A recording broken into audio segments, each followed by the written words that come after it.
साथियों, स्वागत है आप सभी का एक बार फिर से मेरे चैनल पर। तो जैसा कि अब हम यहाँ पे नए सिरे से अपने आने वाले नए जेआरएफ एग्ज़ाम्स जो कि अपकमिंग मोस्ट प्रोबेबली आपका डीबीटी जेआरएफ होने वाला है, उसके रिगार्डिंग हमने तैयारी स्टार्ट कर दी है और हमने बायोमेम्ब्रेन ट्रांसपोर्ट चैप्टर को उठाया है, जो आपका यूनिवर्सल है। जो बच्चे नए जुड़े हैं, वो इस बात को समझ लें, ठीक है? तो वो सीएसआईआर, आईसीएमआर, डीबीटी हर जगह पूछा जाता है, आपके इंटरव्यू में भी काम आएगा।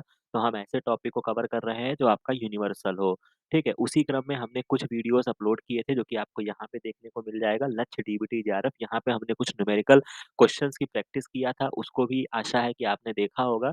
तो उसी क्रम में अब हम यहाँ पर जो कार्य करने वाले हैं, तो हमने जो प्रीवियस लेक्चर में जो कि बेसिकली जो हमने जिन-जिन चीज़ों को कवर किया है, अगर आपको याद हो, तो हमने मेम्ब्रेन की फ्लूइडिटी देखा था, ठीक है? और बायोमेम्ब्रेन चैप्टर को हमने स्टार्ट किया था, तो उसके रिगार्डिंग जो भी बेसिक इन्फॉर्मेशन था, ये पूरे पार्ट को हमने कवर कर लिया है। तो अब हम यहाँ पे कुछ क्वेश्चंस को एक बार फिर से देख लेते हैं कि क्या-क्या क्वेश्चंस, क्या हम सही ट्रैक पे हैं? तो ये जो लेक्चर या ये जो सीरीज़ होने वाली है, ऐसे ही आपको बहुत सारी सीरीज़ आपके डीबीटी जो आपका एग्ज़ाम आने वाला है जेआरएफ का, जो कि आपका 2023 का होगा, कब होगा ये भी आप जान लीजिए। जिस तरीके से अब ये नॉर्मल शिफ्ट पे आ चुका है, तो ये आपका अप्रैल में होगा, यानी कि नवंबर आपका स्टार्ट हो गया है, तो इन 4 महीनों में आपकी एक अच्छी तैयारी इस चैनल के माध्यम से आपको कराने का भरपूर प्रयास किया जाएगा। जिस तरीके से आपके सामने आईसीएमआर, सीएसआईआर और आईसीआर का रिज़ल्ट सामने है, जो इस चैनल पे वीडियोज़ अवेलेबल थे, हूबहू पेपर आपका आईसीएमआर का था। सीएसआईआर में भी हमने जितने टॉपिक्स कवर किए थे, वहाँ से क्वेश्चन्स आए, उसके अलावा आईसीआर में।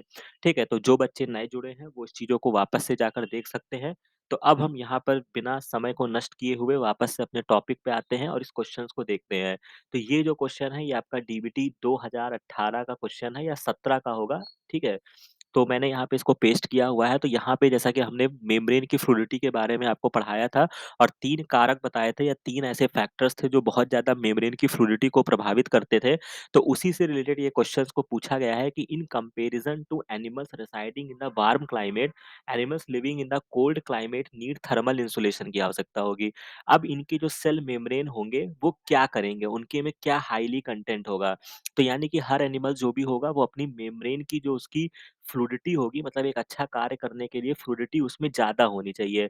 तो मेम्ब्रेन फ्लूइडिटी जो होती है, वो 3 फैक्टर्स पे डिपेंड करती थी, जिसमें आपका चैन का लेंथ होता था, मतलब जो आपकी फैटी एसिड की चैन है, वो कितने लेंथ की है, उसमें कितनी सैचुरेशन या अनसैचुरेशन है, यानी कि नंबर ऑफ डबल बॉन्ड्स पे डिपेंड करता था, मोटा-मोटा मैं आपको बता रहा हूँ। थर्ड फैक्टर जो आपका था, वो आपका कोलेस्ट्रॉल था। तो हमने आपको कॉन्सेप्ट भी दिया था कि कोलेस्ट्रॉल जो होता है, वो हमेशा मेम्ब्रेन की फ्लूइडिटी को क्या करेगा? कम करेगा। तो अगर आप इस पूरे केस में जब आप पढ़ेंगे, तो स्फिंगोलिपिड हमने मेम्ब्रेन की फ्लूइडिटी में नहीं पढ़ा, ये ऑप्शन कट जाएगा। कोलेस्ट्रॉल जो कि हमेशा मेम्ब्रेन की फ्लूइडिटी को कम करेगा, तो यहाँ पे उसको अपनी फ्लूइडिटी को इंक्रीज़ करना है सर्वाइव के लिए, तो ये ऑप्शन आपका कैंसल हो जाएगा। अब यहाँ पे सैचुरेटेड फैटी एसिड बनाएगा या अनसैचुरेटेड? तो चूँकि उसको अपने मेम्ब्रेन की फ्लूइडिटी को बनाना है, तो कभी भी क्या होता है कि जब आपको अगर उसको फ्लूइड स्टेज में रहना है, ठीक है? तो चैन की लेंथ जो होनी चाहिए, मैं आपको एक बार वापस से रिकॉल करा देता हूँ। बहुत अच्छा इसका मैंने पूरा एक्सप्लेन किया हुआ है। आप अगर नए जुड़े हैं, तो उस पर्टिकुलर वीडियो को देखिए और यहाँ से आपका डेफ़िनेटली क्वेश्चन फँसेगा, ठीक है? तो चैन की लेंथ जो होनी चाहिए, अगर उसको अपनी फ्लूइडिटी बनाए रखनी है, तो वो कम होनी चाहिए। चैन लेंथ कम होनी चाहिए, या इसका मैंने आपको बताया भी था, उसके पहले भी मैंने क्वेश्चन भी आपको सॉल्व कराया था कि कार्बन 16 ले लीजिए, कार्बन 18 ले लीजिए। तो अगर उसको फ्लूइडिटी मेंटेन करनी है, तो वो कार्बन 16 की सिंथेसिस ज़्यादा करेगा, 18 की नहीं करेगा। ये सारी चीज़ें वेल एक्सप्लेन्ड है। कोलेस्ट्रॉल आपका हमेशा कम करेगा और जो डबल बॉन्ड होते हैं, वो जो होते हैं, वो मेम्ब्रेन की फ्लूइडिटी को क्या करेंगे? इंक्रीज़ करते हैं, क्योंकि वो किंक प्रोवाइड करते हैं। तो यानी कि जितने ज़्यादा डबल बॉन्ड होंगे, जिस तरीके से मैंने आपको क्या बताया था कि अनसैचुरेशन का मतलब क्या हो गया? डबल बॉन्ड होगा। डबल बॉन्ड आप लगाते जाइए तो आपको एक सागर जैसा दिखना लगेगा। ये मैंने आपको एक रटाने के लिए बताया है। तो इस तरीके से आपको क्या आ जाएगा? सागर की लहरें दिखने लगेंगी, ठीक है? आप अपने मन में ऐसे देख लीजिएगा, सागर की लहरें जब आपको दिखने लगेंगी, तो यानी कि ये क्या है? फ्लूइड स्टेज है। तो यानी कि अनसैचुरेटेड फैटी एसिड आपका इसका करेक्ट आंसर होगा। तो ये जो यहाँ पे इसकी फाइनल आंसर की थी 35 का जो होगा, ये थर्ड ऑप्शन यहाँ पे दिया गया है और इसको आप मोस्ट इम्पोर्टेंट पे रख लीजिए। आज से, अभी से, इसी क्षण से ऐसे क्वेश्चंस को याद रखिएगा, ठीक है? मैं एक बार वापस से इसको हाइलाइट कर देता हूँ। इस आप आपको जो ये मैंने कॉन्सेप्ट बताया है चैन लेंथ, डबल बॉन्ड, कोलेस्टेरॉल, ये आपको हमेशा याद रखना है, ये आपको इन एग्ज़ाम में ज़रूर मिलेगा, राइट? तो ये हमने 2018 और 17 की बात कर ली है। अब चलते हैं कुछ और क्वेश्चन्स की तरफ। ये भी आपका क्वेश्चन जो है वो 2018 या 17 का क्वेश्चन है, वहाँ पे आपको मिल जाएगा। ठीक है? अब यहाँ से ये आपके लिए जो क्वेश्चन है, ये आपका आई ओपनर होने वाला है। अब 2 तरीके से ये आई ओपनर होगा। पहली चीज़ की ये है कि जो कंटेंट इस चैनल पे पढ़ाए जा रहे हैं, जो चीज़ों को मैं पढ़ा रहा हूँ, वो कितना सही डायरेक्शन में है या नहीं है, उसकी आपको ज्ञान मिलेगा। और दूसरा कि पीवाईक्यूज़ डीबीटी के केस में लगाना कितना महत्वपूर्ण है, ये भी चीज़ आपको पता चलेगा कि 2018 का क्वेश्चन है और आगे जाके ऐसा ही क्वेश्चन आपको 2022 के एग्ज़ाम में देखने को मिला है और क्वेश्चन में कोई दम नहीं है। ठीक है? 2022 में तो बच्चों के लिए ये बोनस क्वेश्चन था अगर आप प्रीवाईक्यू सॉल्व करके जाते हैं और नहीं जाते हैं तो भी आप बेसिक बायोमेम्ब्रेन ट्रांसपोर्ट पढ़ेंगे तो आप कर लेंगे। ठीक है? अब यहाँ पे इस चीज़ को समझते हुए चलिए क्वेश्चन कह क्या रहा है कि glycosylation of the membrane protein और lipid is carried out by the enzyme present in the lumen of the endoplasmic reticulum and Golgi body. इसी बात पर आप यहाँ पे एक नोट करते हुए चलेंगे जो कि मैंने अपने पिछले लेक्चर में बताया था कि जब भी ग्लाइकोसाइलेशन की बात की जाती है मतलब ग्लाइकोसाइलेशन कहाँ होता है तो इसका जब लोकेशन आपसे पूछा जाएगा तो जी से जी को जोड़ दीजिएगा गोल्जी बॉडी होता है। ठीक है? मेन ग्लाइकोसाइलेशन का जो स्टेप होता है वो क्या आप आंसर करेंगे गोल्जी बॉडी में होता है। लेकिन ये जो पूरी प्रोसेस होती है वो ईआर से स्टार्ट होती है। ठीक है? ईआर से क्या होती है स्टार्ट होती है मतलब एंडोप्लाज्मिक रेटिकुलम से क्या होती है ये स्टार्ट होती है। तो अगर आपसे कभी भी पूछा कि इनिशियल स्टेप कहाँ होता है, ठीक है? तो अगर कुछ ऐसी लाइन देगा तो इनिशियल में आई है लेकिन इसको ई पढ़िएगा इनिशियल। ठीक है? और ई को ई से ले जाके जोड़ दीजिएगा एंडोप्लाज्मिक रेटिकुलम। तो इनिशियल स्टेप जो होता है वो आपका एंडोप्लाज्मिक रेटिकुलम में होता है। फाइनल स्टेप क्या होता है गोल्जी बॉडी में होता है। ठीक है? तो इस तरीके से ही आपको ध्यान रखना है कि ग्लाइकोसाइलेशन के क्वेश्चंस को आप कैसे सॉल्व करेंगे, कहाँ होता है, ये भी हमने बता दिया। बाकी समय आने पर हम इसको डिटेल में भी समझ लेंगे।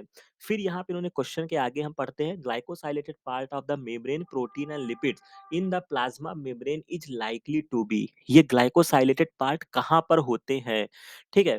तो जो कि हमने पिछले लेक्चर में पढ़ा था, जो कि मैं आपको वापस से रिकॉल करा देता हूँ। ये ग्लाइकोसाइलेशन या ग्लाइकोलिपिड आप समझ सकते हैं ना, sugar containing lipid molecule have the most extreme asymmetry in the membrane में होते हैं। These molecule whether in the plasma membrane या intracellular membrane are found exclusively in the monolayer facing away from the cytosol. यही line से आपका question उठाया गया है। ये आपका ब्रूस एल्बर्ट की लाइन है। ठीक है? तो आप देख सकते हैं कि क्वेश्चंस आपके कहाँ से डिराइव्ड होते हैं। ठीक है? तो ये आपको याद रखना है। उसी पैराग्राफ में एक और पैराग्राफ में लाइन दी गई थी ग्लाइकोलिपिड्स या ग्लाइकोसाइलेशन होगा तभी तो ग्लाइकोलिपिड्स बनेंगे। तो ये कहाँ पाए जाते हैं? आउटर मोनोलेयर पे पाए जाते हैं, ठीक है?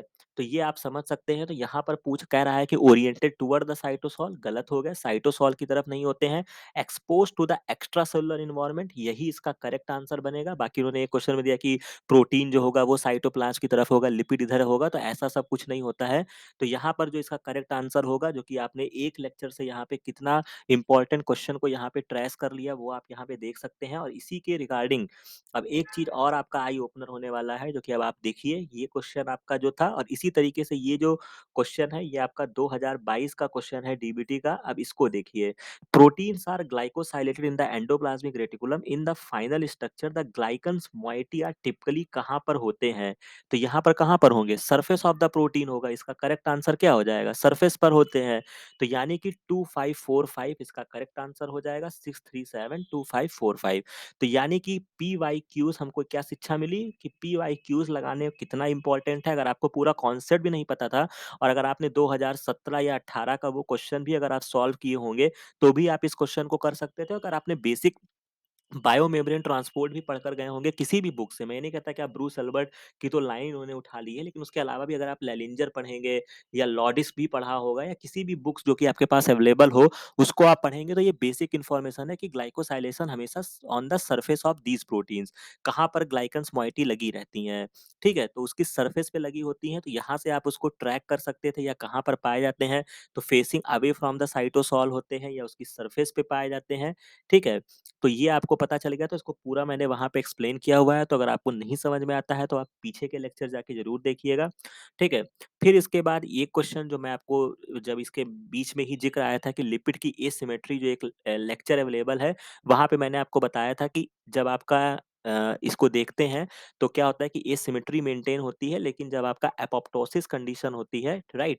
एपोप्टोसिस होता है तो वहाँ पे एक मॉलिक्यूल ऐसा होता है कि ये मेम्ब्रेन की तरफ क्या होता है आपका फॉस्फेटिडिल सीरीन अंदर की तरफ होता है, लेकिन ये मूव करके बाहर की तरफ आ जाता है, ठीक है? तो इसी तरीके से एक आपका टेस्ट होता है जिसको एनेक्सिन और पीआई टेस्ट होता है, ठीक है, तो इसको अभी जाने रखिएगा, बाकी हम इसके बारे में डिटेल में चर्चा बाद में कर लेंगे।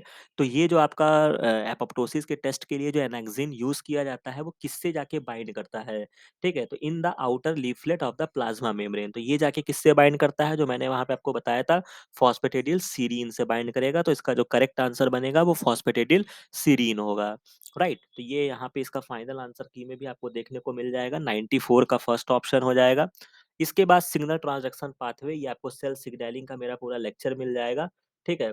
तो वहाँ पे और बाकी मैंने इसको जब आईसीएमआर का भी मैंने पेपर सॉल्व कराया है, ठीक है? उसके पीवाईक्यूज़ अभी भी आप देखते रहिए, ऐसा नहीं है कि वो चीज़ें जितना देखेंगे, जितना रिकॉल करेंगे, उतना ही आपके लिए बढ़िया होगा। तो सिग्नल ट्रांसडक्शन पाथवे में मैंने आपको बता रखा है कि एक कॉमन स्टेप होता है, पीआईपी2 जो होता है वो ब्रेक हो जाता है आईपी3 और डैग में, ठीक है? आईपी3 जो होता है ये आपके कैल्शियम चैनल को ओपन करता है, ठीक है? और डैग जो होता है ये आपके वेरियस प्रोटीन काइनेज को एक्टिवेट करता है, ठीक है? तो ये आपको याद रखना है, ये आपका पीआईपी2 होता है, वही मॉलिक्यूल वही चीज़ उन्होंने पूछा है कि during signal transduction one molecule of phosphatidyl inositol, जो कि इसका पूरा नाम क्या है 4,5 बिसफॉस्फेट है, क्लीव्ड हो जाता है आईपी3 और डैग में, तो ये कौन-सा एंजाइम होगा?